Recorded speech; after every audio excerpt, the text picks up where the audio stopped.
Masih boleh.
Kita perkenalan dulu tentang Mata Garuda. Apa sih Mata Garuda itu? Mata Garuda adalah ikatan alumni penerima beasiswa LPDP yang berada di Maluku Utara. Nah, ada sedikit data yang menarik. Kalau misalnya kita lihat dari yang kurva sebelah kanan bawah, itu adalah proporsi rasio penduduk S2 maupun S3 terhadap usia produktif. Nah, di Indonesia itu 0,5%, jadi sangat sedikit, sangat rendah. Kalau di negara benchmark kita, Thailand, Vietnam maupun Malaysia, itu ada di 2,5%. Sedangkan kalau kita ingin jadi wilayah maju, itu ada di 9-10%. Next. Lalu bagaimana dengan Maluku Utara? Maluku Utara itu kalau kita lihat sebaran rasio lulusan S2 maupun S3, itu master 0,25% dan doktor 1 dari 10.000 orang. Jadi sangat rendah. Jadi untuk kita menjadi wilayah yang maju, PR kita masih sangat banyak. Nah, LPDP hadir untuk mengajak teman-teman supaya sekolah lagi untuk meningkatkan kapasitas kita. Selanjutnya, nah ini tugas sekarang ada 293 penerima. Ini paling sedikit di Indonesia Timur, bahkan salah satu yang terendah di Indonesia. Jadi kalau kita compare sama NTT, Maluku, mereka sudah ribuan LPDP ini dari 2014 sampai 2025 ini. Maluku Utara masih 2.293 orang. Ini data terakhir di Agustus 2024. Nah, dan kalau kita lihat sebarannya tentu mayoritas ada di kota Ternate 179, sekitar 60%. Selanjutnya, nah ini sebaran penerima maupun alumni kami ada di berbagai negara. Memang mayoritas masih di Indonesia. Nah, dengan event-event seperti ini kami mengajak teman-teman supaya sekolah lagi kalau bisa ke luar negeri. Karena prioritasnya sudah sangat diuntungkan ke daerah afirmasi atau daerah Indonesia Timur. Kalau di luar negeri mayoritas lulusan kita ada atau yang lagi sekolah ada di Amerika, Australia, dan Inggris. Dan insya Allah tahun ini kita akan gerilya kemana-mana untuk ajak warga masyarakat Maluku Utara. Karena kita bergeraknya secara volunteer, makanya kita butuh dukungan dari pemerintah kabupaten kota. Kemarin audiensi sama Pak Wali langsung disambut dengan sangat positif. Pak Wali bilang langsung, sudah ruangan konsumsi dan lain-lain aman, mau diadakan saja, mau disiapkan materi, orang adakan. Dan terima kasih sekali lagi. Apresiasinya setinggi mungkin buat Pak Wali Kota untuk mendukung kegiatan ini, karena ini memang sangat penting untuk ke depan gimana SDM kita semakin lebih kompetitif dengan provinsi maupun kabupaten kota lainnya. Selanjutnya, publish di jurnal internasional, kemudian ada conference yang ingin dihadirkan, itu akan dibiayai dan disupport juga. Jadi tidak ada alasan untuk tidak sekolah lagi sebenarnya, karena sudah didukung. Dan selanjutnya, dan untuk daerah untuk persyaratannya atau prosesnya itu cuma melewati 3 tahapan: administrasi, seleksi skolastik atau CAT biasanya yang dikenal, dan seleksi substansi atau wawancara. Setelah itu akan dinyatakan menerima atau tidak. Next. Dan ini yang paling spesial dari daerah Maluku Utara. Kita masuk di wilayah afirmasi yang mana kalau teman-teman ngambil studi di dalam negeri tidak ada lagi persyaratan TOEFL maupun IELTS. Dan kalau ke luar negeri standar TOEFL dan IELTS-nya itu sangat bisa dikejar dalam waktu 3-6 bulan. Cuma 500 dan teman-teman kalau intensif belajar 3 bulan dengan tutor yang relevan akan sangat bisa dikejar dengan waktu tersebut untuk mendaftarkan diri ke LPDP. Selain itu syarat-syaratnya saya bisa katakan tidak lebih ribet dari seleksi CPNS sebenarnya.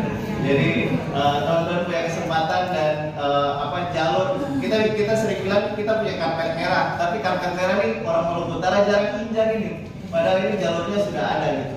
Jadi harapan kami dengan adanya kolaborasi dengan pemerintah kabupaten kota, informasi ini bisa tersebar lebih luas, kemudian bisa dimaksimalkan lebih jika dimaksimalkan oleh staf Pak Wali Kota di. Jadi ini excitementnya sangat terasa. Kita berarti ada vibe positif yang mana kita tuh sebenarnya ingin sekolah lagi Pak. Cuman informasinya yang mungkin sangat dibutuhkan untuk kita sebar. Semoga event-event Mata Garuda seperti ini bisa diterima dengan baik oleh teman-teman. Sekali lagi saya ucapkan terima kasih terutama untuk Pak Wali Kota dan beserta staf-stafnya. Warahmatullahi wabarakatuh. Waalaikumsalam warahmatullahi wabarakatuh. Itulah sambutan dari Ketua Mata Garuda Maluku Utara sekaligus mewakili panitia penyelenggara dan juga Timur Network Foundation. Kami berterima kasih kepada pemerintah Kota Ternate karena sebagai salah satu pemerintah kota yang sangat mendukung, sangat support dengan program-program untuk sekolah lagi bagi masyarakat yang ada di Maluku Utara. Dan kami juga tidak lupa untuk menyambut Ibu. Selamat datang Ibu Rukmini Ar-Rahman STMSI. Ini Ibu juga sebagai asisten pemerintah dan kesejahteraan rakyat untuk asisten 1 di Kota Ternate.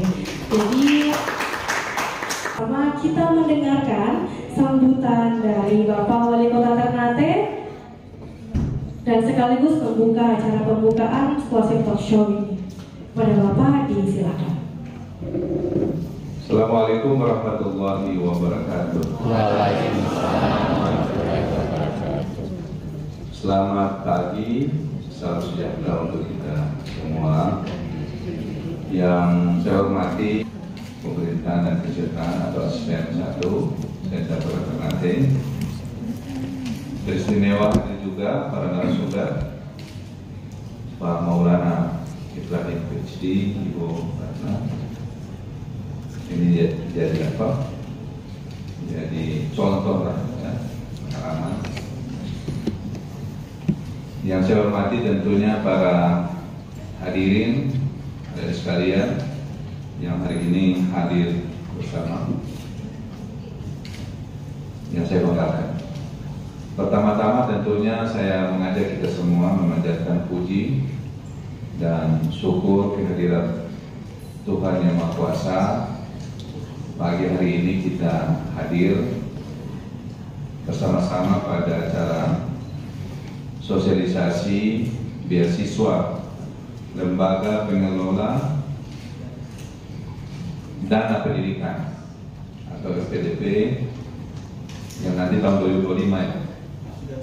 Sudah? Oh besok. Iya. Mudah-mudahan kita semua insyaallah selalu berlindungan Tuhan Yang Maha Kuasa.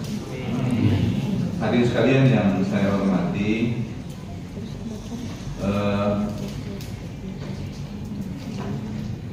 atas nama pemerintah Kota Ternate menyampaikan apresiasi dan terima kasih kepada seluruh pihak yang telah berinisiatif, baik itu Pemda juga, narasumber, dan tentunya forum yang datang di tempat ini. Ada kurang lebih 130 orang ya dari sekitar 200-an yang diundang. Ini adalah forum yang sangat luar biasa, di mana pengalaman, wawasan, dan motivasi dari para penerima beasiswa nanti dapat menjadi sumber inspirasi bagi generasi muda, termasuk juga mungkin para narasumber ini. Saya dan Pak Dr. Maulana ini kan kita sudah dalam buana ke Belanda maupun ke sekolah itu penting karena investasi. Jadi investasi yang paling abadi itu adalah pendidikan. Paling baik pendidikan. Mungkin ada sedikit data yang saya sampaikan, penting kita lihat dari isu di rencana pembangunan jangka panjang daerah Kota Ternate saja untuk tahun 2025-2045. Jadi kita ini sudah berada pada rencana pembangunan jangka panjang yang nanti kita menuju kepada Indonesia emas. Jadi saudara nanti yang sekolah ini, sekalian, itu memang diarahkan untuk mungkin kita semua insya Allah umur panjang itu berada pada keemasan 2045. Ketika kita melaksanakan 100 tahun kemerdekaan Indonesia, itu kita berada pada puncak. Kita berada pada urutan keempat kekuatan ekonomi dunia. Ya. Kemudian yang untung lagi menuju ke 20 tahun ke depan kita berada pada bonus demografi. Nah, sehingga inilah yang menjadi kesempatan penting. Nah, kembali lagi apa isunya? Yang pertama, kualitas sumber daya manusia belum optimal. Makanya tadi itu disentil terkait dengan data kita masih kecil. Kalau diperhitungkan di Indonesia kita 0,02 mungkin kalau dihitungkan, kecil sekali. Ya. Untuk indeks pembangunan manusia Kota Ternate yang saat ini berada paling tertinggi di Maluku Utara 81,79, menurut kita tinggi. Menurut data kita, SDM kita masih kurang. Bagaimana membayangkan untuk kabupaten kota yang lain? Alhamdulillah kita posisinya karena aksesnya gampang, ya, secara tempat, kemudian akses ekonomi dan lain sebagainya kita dapat. Tetapi itu kalau dilihat hanya semacam apa gunung es saja. Ternyata di bawahnya itu masih belum terlalu maksimal. Makanya memang kecenderungan untuk sekolah itu penting. Ya. Alhamdulillah saya ini harus banyak bersyukur kepada Allah Subhanahu Wa Taala karena bisa merasakan kesempatan untuk bisa mengikuti sampai pendidikan yang paling tinggi. Ya. Kesempatan. Pada waktu itu memang tidak segampang saat ini yang mungkin akses. Ya. Anak-anak kita, kebetulan anak saya juga ikut hadir belakang. Ya. Tidak segampang dengan kita. Ya. Tidak segampang dengan kita. Maksud tidak segampang dengan adik sekalian yang hari ini hadir. Tapi kami dulu yang hadir. Jadi kalau Bapak dapat kesempatan sekolah, ambil sebanyak mungkin. Ya. Kemarin juga kita sepakati dengan teman-teman dari Mata Garuda ini, undang juga mungkin PNS Kota Ternate ada yang berminat. Alhamdulillah, ada mana soal kenangan? Angkat tangan dulu. Ya. Tangan. Harus ada upaya untuk sekolah. Seperti itu terjadi. Nah, intinya kita sangat mendukung, sangat mendorong, membuka ruang yang seluas-luasnya bagi pengembangan sumber daya manusia. Saya sering menyampaikan kepada kita semua bahwa kalau kita ibaratkan Ternate ini sebagai daerah kecil saja, tidak terlalu luas di Maluku Utara. Bicara tentang sumber daya alam, kita tidak punya apa-apa. Ya, kekayaan yang dimiliki oleh Halmahera Timur, kekayaan sumber daya alam yang dimiliki oleh Halmahera Tengah, kekayaan alam yang dimiliki oleh Halmahera Selatan, atau mungkin Sula Taliabu, terutama sumber daya energinya dibandingkan Ternate tidak ada apa-apa.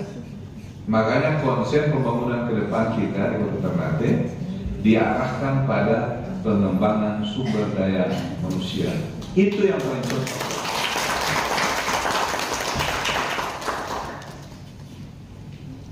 Saat ini kan di Kementerian Pendidikan kan berubah setelah Presiden Prabowo membentuk kabinet, ada 3 yang menjadi baru. Pendidikan dasar menengah sendiri, dikti sendiri, kebudayaan sendiri. Kenapa ini harus dipisah? Supaya konsep dari urusan yang diberikan itu bisa dilakukan secara maksimal. Jadi daerah lagi tidak mengurus terkait dengan yang atas, cukup cukup mendorong pengembangan pendidikan di tingkat dasar dan menengah. Itu penting. Nanti yang lain provinsi, yang lain ada kementerian. Kenapa? Sehingga Presiden Presiden Prabowo sangat mendorong bagi program makan bergizi. Kembali tadi, kalau memperhitungkan daya saing kita di Maluku Utara kecil sekali. Daya saing Indonesia secara nasional, secara internasional juga kecil. Makanya memang gizi ini didorong. Masalah stunting, ya. Tutuplah ilmu sampai di situ. Itu disampaikan 1400 tahun yang lalu. Kalau bicara tentang pembangunan modern itu ada di Cina. Bicara tentang masa lalu ada di Eropa. Ya betul ya? Cina itu modern. Jadi memang apa yang sudah diprediksi oleh Rasulullah melalui sabda beliau tadi itu memang menjangkau zaman, itu melewati zaman. Kalau Cina maju, memang diprediksi tadi. Apakah membayangkan atau terbayangkan bahwa 1400 tahun Cina maju? Mungkin maju saat itu, tapi belum terkenal. Apa buktinya? Cina. Jangan selalu minta ridha Allah Subhanahu Wa Taala disertai dengan ucapan Bismillahirrahmanirrahim. Saya secara resmi membuka sosialisasi beasiswa lembaga pengelola dana pendidikan LPDP tahun 2025 secara resmi.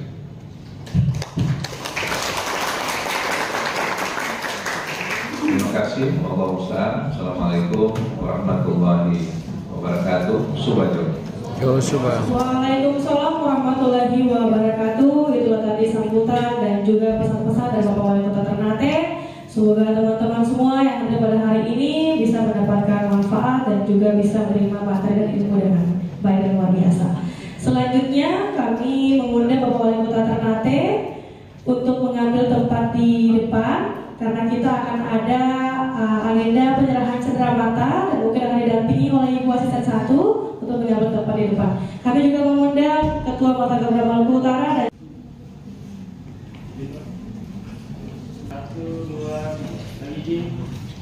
yang saya mau persembahkan ke Kota Ternate adalah kita sudah menulis ulang bagaimana menginterpretasi Benteng Oranye dari aspek sejarah, budaya, pariwisata, sosial, ekonomi dan seterusnya.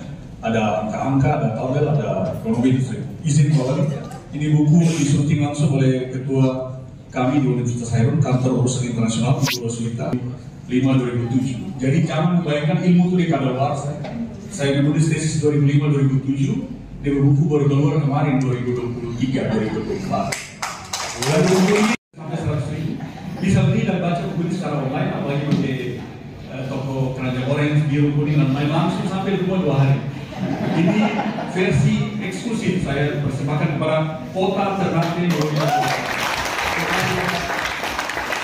Belanda apa? Oh bukan. Itu sama dengan kalau kita itu pengawal itu. Jadi alhamdulillah saya menyampaikan. Jadi berdasarkan terus apa yang sudah dilakukan di Benteng Oranye. Saya bilang Benteng Bapak itu sudah saya ubah menjadi Creative Hub. Artinya kita ingin menghilangkan stigma negatif dari pusat kolonial menjadi pusat kreatif. Itu disebut kreatif. Baru dia menyadari, karena memang kalau kita selalu mengagungkan kolonialnya tidak menjadi sesuatu. Dan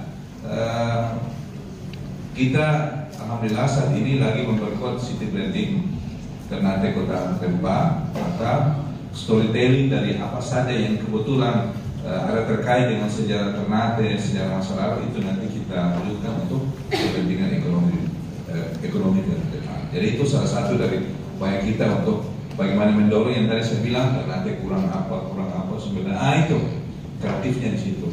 Dan itu sudah saya sampaikan di kesempatan bertemu dengan beberapa dosen di Erasmus University Rotterdam.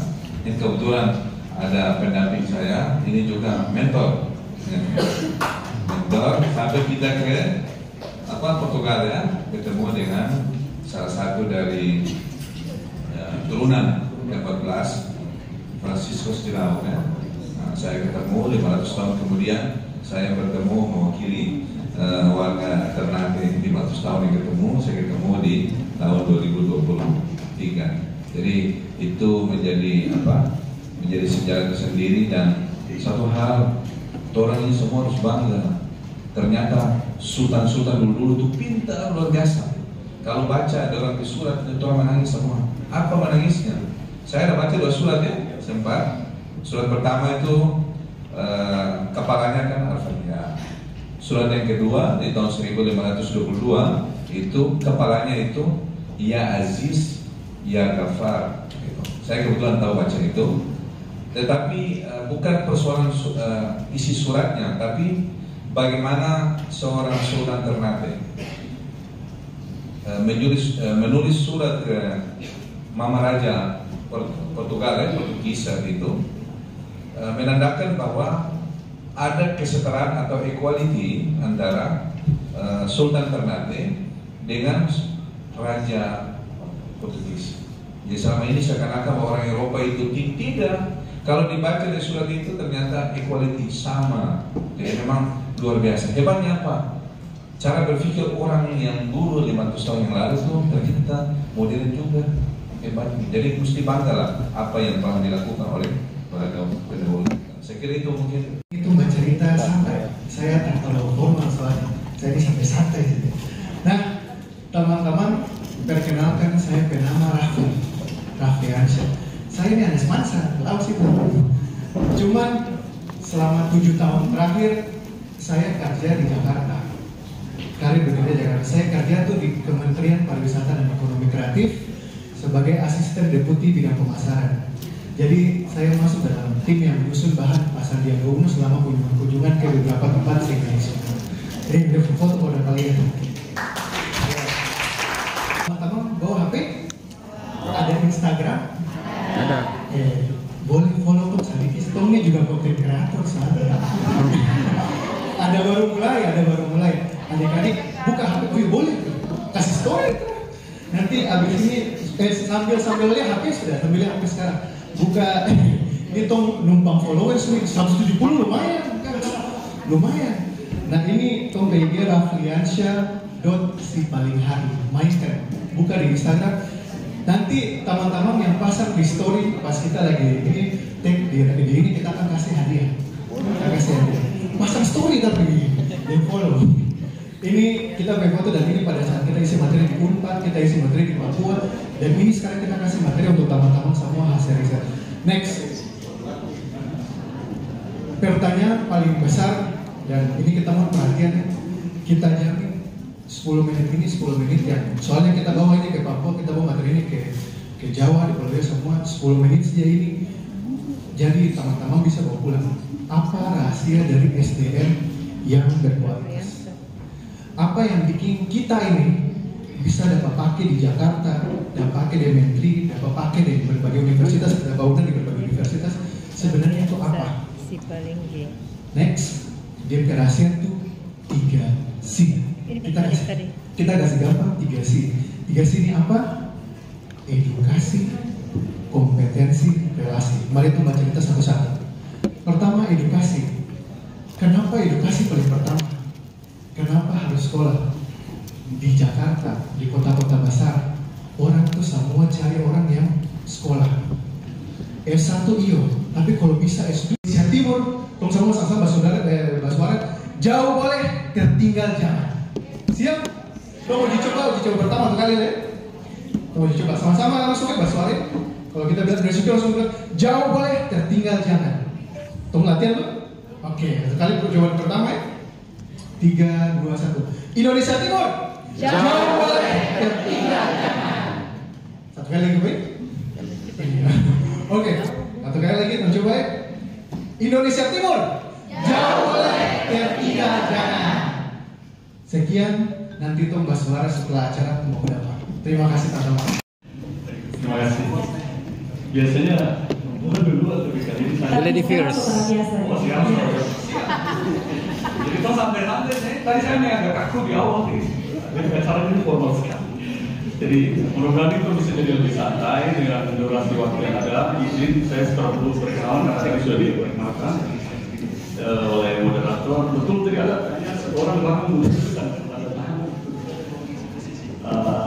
Alhamdulillah saya bisa dari sini karena saya di jadwal ujian itu sedikit di jam 3 di kampus GMS ini. Saya tidak bolos hari ini. Saya menyempatkan hadir di sini untuk spesial beberapa dengan teman-teman semua. Alhamdulillah terima kasih atas dukungannya. Singkat saya itu pengantarnya, selanjutnya langsung jawab saya karena waktu lebih asik untuk menjawab. Jika Bapak harus sekolah lagi, jadi kalau ada kalimat itu, ini sebenarnya lebih gampang dari pembelajar. Orang harus cerna dari pertanyaan bukan dari kata-kata. Saya itu biasa suka bermain kata-kata, tapi saya bukan bujangga. Jadi yang berharap pada kata-kata mutiara keluar dari saya mulut jadi kuat sekali. Saya belum level kayak yang lalu ada Kak Aryo. Kan orang-orang yang sudah pernah sekolah tuh, rata-rata yang ada di sini mau sekolah. Kalau kamu tanya lagi, berarti ada yang terberes di sekolah sebelumnya, betul kan? Dalam hal positif gitu, bukan berarti jasa palsu. Aku mau sekolah pulang itu lain cerita. Kata lagi itu maknanya di hal positif, karena orang merasa terpuas. SD itu lulus kelas 6, bukan orang terpuas, tuh orang tua terpuas. Lanjut SMP, nah, lagi SMP. Jauh itu benar saya, karena penasaran.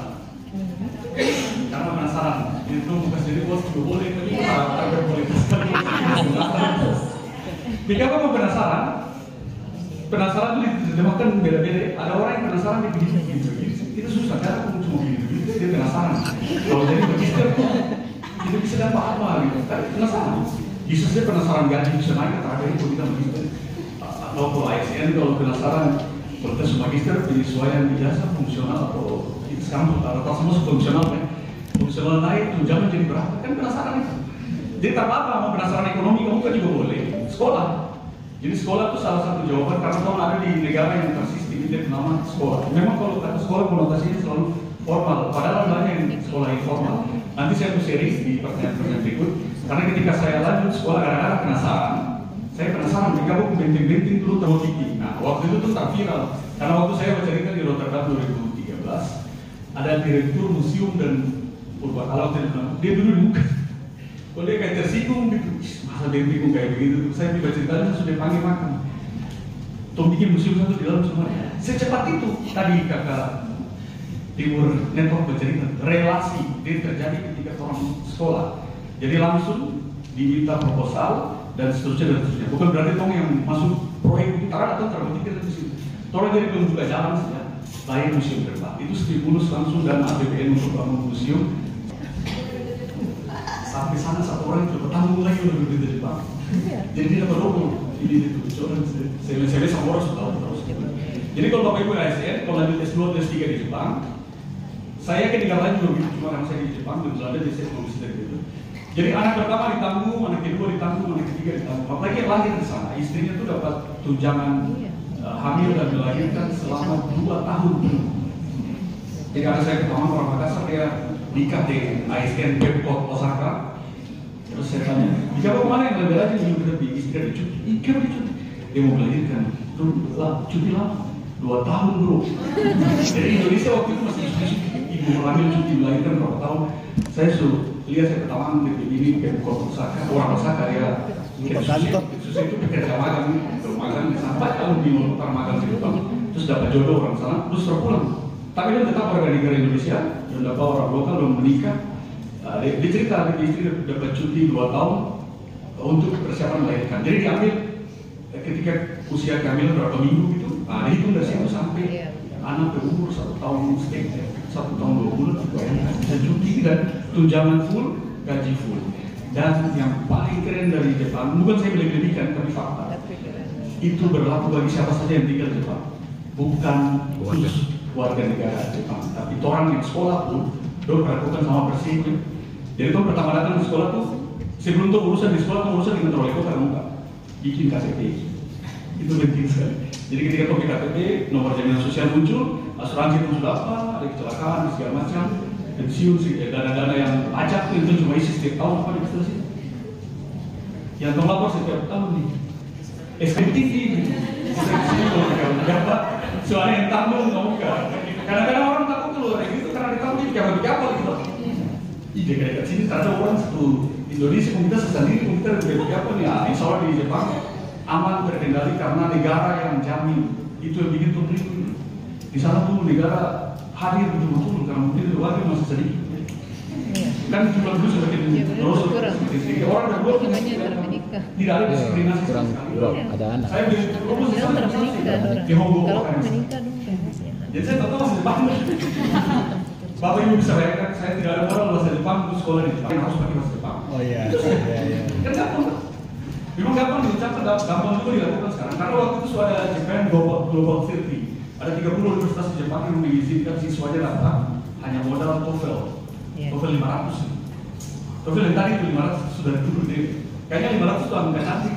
Dia bakal ambil 500 terus sekarang. Padahal 500 itu anak-anak saya tadi di Universitas Islam Indonesia di Jogja itu kalau mau masuk skripsi itu 550 gitu. Cuma mau lulus skripsi saja. Orang mahasiswa S1 di Jogja untung terasa penasaran. Penasaran terhadap apa saja. Baik terhadap lingkungan, mana yang suka berfoto orang buang sampah, lebaran, bawa kamu di mana macet, jalan. Baik dari musim haji ke Arab itu kalau penasaran. Jika mau orang langsung untuk jalan. Jadi penasaran ini kasih lari ke positif. Saya menyesal tadi kalau ambil jawaban ke UK. Tak penting nanti. Tapi boleh nggak kalau saya jawab? Saya bosan. Boleh. Iya. Bekerja itu kan rutinitasnya itu saja tuh. Jadi datang. Kalau kami fungsional ya. Fungsional tuh pekerjaannya langsung melayani masyarakat. Dan karena praktisi, jadi banyak kasus gitu. Nah, terus kadang-kadang ada yang realitanya tidak sama dengan yang pelajari di kampus nih. Ini kenapa ya? Terus kalau dipikir-pikir gitu, ya begini terus, caranya yang berubah terus gitu lah, ambil jalan ninja gong ke Penasaran juga. Nah, tapi kan beda ya cara pendidikan S1 dengan S2 itu apa ya? Ke khususannya gitu. Kalau S2 itu nanti akan banyak analisis gitu. Bukan cuma teori praktek dan praktek. Nah, teori praktek itu saya bekerja ya. Jadi selama 5 tahun sampai waktu tunggu sekolah itu totalnya 7 tahun dan sejak saya bekerja. Jadi sudah bisa terbayang ya, pulang pergi kantor selesai pelayanan gitu ya. Kalau saya kan apa kita jadi pelayanan set karena kalau di Kalumata itu resep paling banyak. Jadi kalau hari Senin bisa sampai 200 pasien.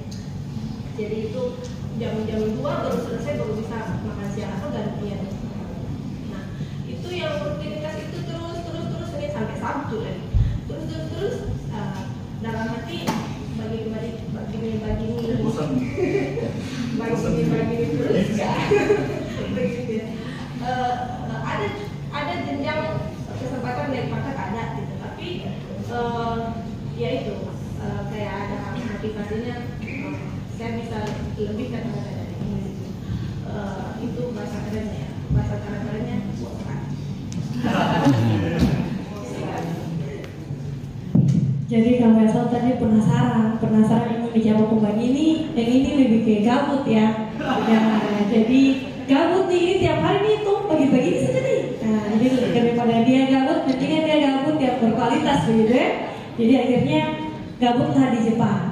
Nah kebetulan ini kedua sama-sama di Jepang nih. Kalau tadi Kak Maulana ini dia di UGM dulu baru ke Jepang. Kalau Teratna ini tuh S2-nya di Jepang dan insya Allah S3-nya ini mau ngambil di Jepang juga. Ini Teratna nih, kita semua juga penasaran nih, di antara sekian banyak negara di muka bumi ini kenapa Teratna pilih Jepang? Dua pilihan ya, jatuh ke Jepang. Ini ada apa dengan Jepang? Siapa tahu yang di sini masih menyiapkan berkas motivis ini apa namanya tentang sebelah dan toh Malaysia terus dia ganti ke Jepang karena mendapatkan inovasi baru di sini. Ya mungkin kita penasaran hal itu juga Teratna. Ya kegabutan tadi ya. Jadi ketika saya mengisi akun pertama kali itu sebenarnya bukan ke Jepang, malah saya balik ke alamat dari UGM Pak. Jadi daftar mengisi akun LPDP daftarnya ke UGM. Ya. Saya mau ambil S2 karena saya tahu teman-teman pernah kuliah. Zaman dulu saya ambil profesi, orang ambil double degree. Saya minta izin ke bapak, Pak, saya mau double degree kan. Tapi bapak saya bilang, bapak sok kasih sekolah karena sampai profesi itu secara dodoi. Nanti mau ini kerja lah, ambil menabung lah, pergi sendiri.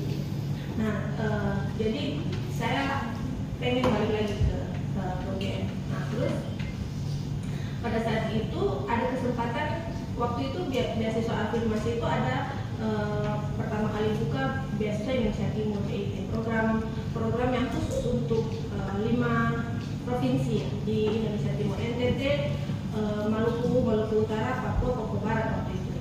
Nah, pas lihat begini, tidak ada pilihan dalam negeri waktu zaman saya. Jadi itu cuma terbatas 3, Jepang, Korea Selatan, US. Jepang, Korea Selatan, US. Terus jadi kalau di kesimpulannya, ujung-ujungnya kenapa Jepang? Terpaksa Jepang. Tapi lolos ya. Ya. Jadi penasaran nggak Bu, terpaksa ya. Terpaksa. Ya. 3 kata kunci yang sangat memotivasi kita semua di sini. Ini kira-kira kalau mungkin caption ini kayaknya orang gila atau bagaimana gitu ya. Ya luar biasa. Jadi diakhiri dengan terpaksa. Jadi memang cuma begitu ya. Dari 3 negara ini, macam Korea Selatan itu karena bayangan gitu. Dia kan waktu itu. Sekarang bayangan. Ya, waktu itu kita ada bayangan. Jadi yang saya bayangkan cuma SNSD ya waktu. Zaman itu. beda generasi. Ya, K-pop idol saja ya. Pop. Sampai pada itu saja. Korea Selatan. Jadi apa ya bagusnya universitas di Korea Selatan? Dan saya tidak kepo juga gitu untuk cari mereka. Tapi Jepang ini kan sudah lebih advance ya. Informasinya sudah datang lebih dulu gitu bahwa dia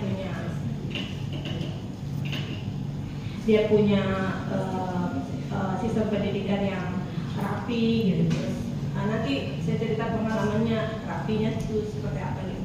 Nah, tapi yang paling mendasar adalah safety.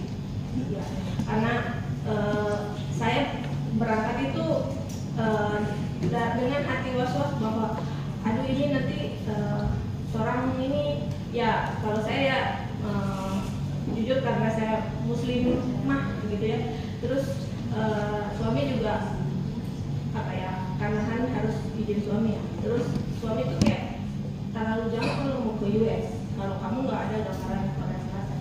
Akhirnya ya ikut terpaksanya Jepang karena ada bayangan-bayangan bahwa di Jepang itu safety, Jepang itu anti diskriminatif, jadi terus akhirnya membersihkan diri jadi saya pakai air. punya bekal bahasa Jepang itu cuma itu. Sampai di sana tuh nggak pernah ngambilin lagi nih bahasa Jepang. Sampai pulang tak tahu bahasa Jepang.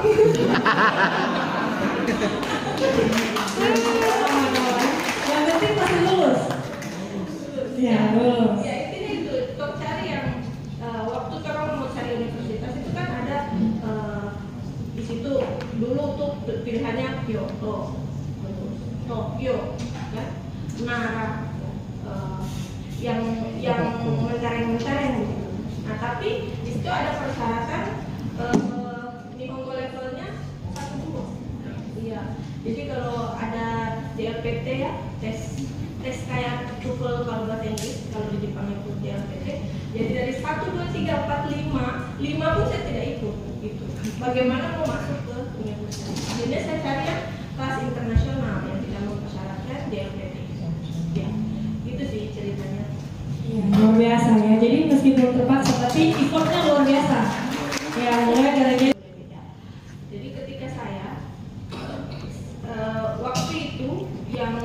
ke ibu kepala dinas waktu itu cuma saya ya, tidak ada orang lain sudah. Maksudnya iya, maksudnya ibu kepala dinas juga oh iya ayo gitu, kasih izinnya tuh luas-luas gitu ya. Nah kemarin itu memang sudah agak hektik ya, jadi nanti tolong bicara di belakang kalau yang versi terakhirnya, tapi saya berbagi pengalaman yang versi pertama. Jadi ketika jadi gini, awal waktu saya mau daftar itu kan harus mempersiapkan berkas termasuk rekomendasi. Nah rekomendasi ini juga waktu itu harus ada surat izin atasan. Atasan ini atasan langsung zaman saya. Jadi kalau sekarang harus rekomendasinya dari eselon 2 itu kalau di Pemkot itu Kadis. BKSDM, kemudian dan yang sejajar. Tapi dalam hal ini kepala dinas juga. Iya, eselon 2. Eselon 2. Nah, jadi waktu itu karena saya tidak tahu jabatan eselon itu di mana-mana, ya sudah saya izin ke kepala dinas hanya untuk mengizinkan mengikuti seleksi, dan ibu kepala dinas oh iya dengan kalimat bahwa Bu Kadis ini belum tentu lulus juga gitu, sampai kata-kata waktu itu. Nah, terus izin atasan ini juga waktu itu kami di instansi itu lagi mau akreditasi, jadi saya tunggu sampai akreditasi itu selesai. Jadi sudah tidak ada, kayak masing-masing orang mungkin ada kondisi khususnya ya, dan orang tahu celah tongpe bos itu di mana gitu. Akan ada teman-teman mungkin juga akan mengalami hal seperti itu. Jadi karena tahu oh kalau selesai akreditasi seluas gitu bebannya kepala yang tongpe bos ini gitu. Sehingga waktu akreditasi tong jor-joran, tong dapat suruh kerja sampai mau lembur yang tidak dibayar itu ya. Iya betul iya. Berita sih kan sibuk, memang betul. Kejar target. Iya, sanggup ya. Karena ada maunya ya. Jadi saya bikin Antua suruh saya stay di Antua ke ruangan bakprin apa. Ayo. Waktu itu saya stay anak kecil umur 3 tahun. Ya. Saya bawa itu ke kantor. Bermalam itu sampai dong bilang ada suara hantu, ayo kita pulang. jadi perjuangannya di situ untuk mendapatkan kertas rekomendasi itu ya, untuk izin atasan, untuk izin kepala dinas.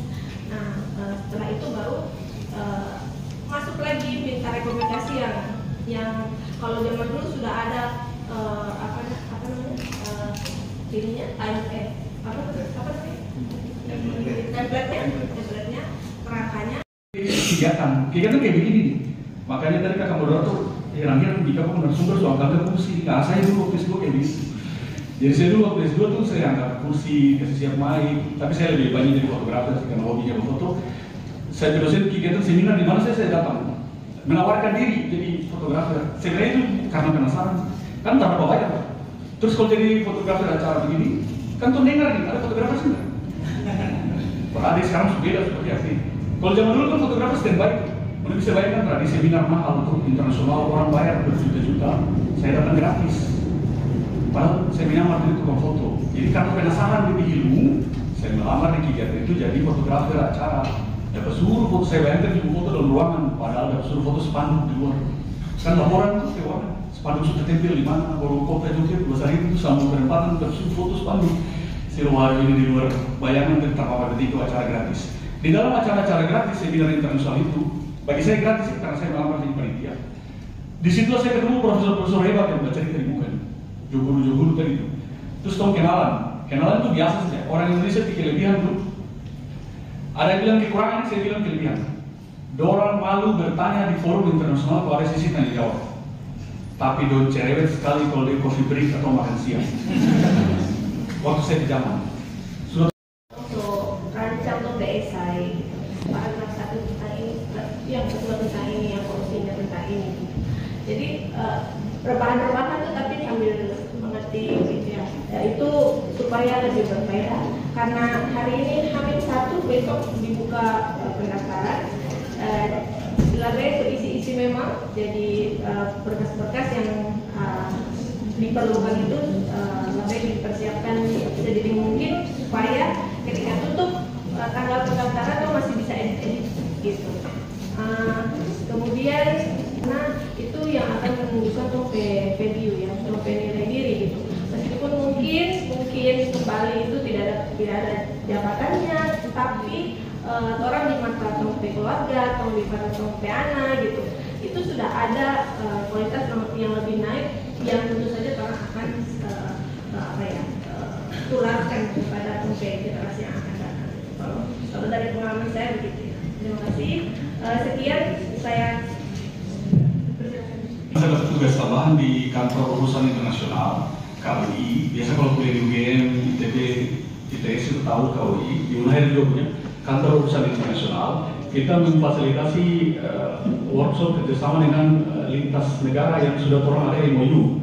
Saat ini terus ada MOU dengan Portugal, dengan Lisbon, dengan beberapa perguruan tinggi di Australia. Makanya tadi ada buku yang saya kasih ke Pak Wali itu bagian dari kerjasama kolaborasi kantor urusan internasional Universitas Hairun dengan beberapa perguruan tinggi di Australia. Sekolah lagi tanpa gelar itu semacam short course yang dorong pasti terima kalau soal pekerjaan paling asik yang soal pekerjaan tetap kayak ASN, rata-rata dulu dapat terima ke aplikasi ASN atau penggiat komunitas. Teman-teman yang bergiat di komunitas nih, komunitas literasi, komunitas pelestarian, komunitas pariwisata, Pop Darwis, itu dong juga. Itu orang bisa bantu menghubung-hubungkan untuk lanjut sekolah lagi di luar negeri meskipun non gelar. Maksudnya lebih istilah cek ombak putra, ternyata di luar negeri 2 minggu ini asik. Sekolah itu tak lama, 1 minggu 2 minggu. Jadi kalau ASN itu kan 1 minggu 2 minggu cuma izin pimpinan tuh rubber bahkan sudah dapat tanda tangan. Jadi sangat mempersulit siapapun, meskipun dia kepala bidang kepala dinas punya jabatan yang dia bisa ketinggalan kantor 1 minggu 2 minggu karena dia akan di training, di workshop kan. Contoh kemarin dua yang Australia itu banyak sekali alumni. Salah satu Pak Chris Samsudin itu alumni juga workshop short course di Australia dengan beasiswa apa aja, karena kita punya teman-teman juga dari Manaki, New Zealand Scholarship, AS, Fulbright. Alhamdulillah kita dengan working cukup luas, jadi semoga bisa menampung teman-teman yang mau daftar visa lain. Tapi of course, LPDP is the first ya. Terus selanjutnya ada juga yang pasti ini kita mulai 25 Januari. Besok LPDP membuka, silakan teman-teman mulai kuliah. Terus juga ada kelas privat, nanti bisa hubungi langsung aja dengan kita. Selanjutnya terakhir, nanti untuk kelasnya ada modul, certificate, gratifikasi beasiswa, sama recording teaching. Lastly, oke, ini harganya masih promo kelas 250.000 untuk kelas yang persiapan bahasa Inggrisnya, dan yang untuk tes profesinya itu 275 dalam pertemuan. Next, terakhir, untuk selanjutnya nanti bisa follow IG Apex,